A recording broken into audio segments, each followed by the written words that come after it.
Hey, DJ Rap here. Let's talk about the limiter part 1 in under a minute.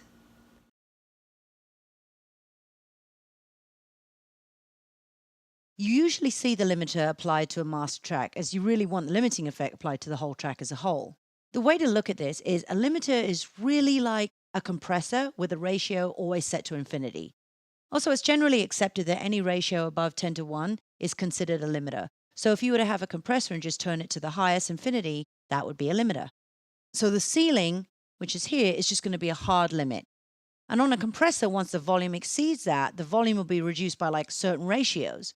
But on a limiter, we'll always keep it below that or at the volume rather than degrees of a certain amount. And sometimes this is called the knee on the limiter, and it's always fixed.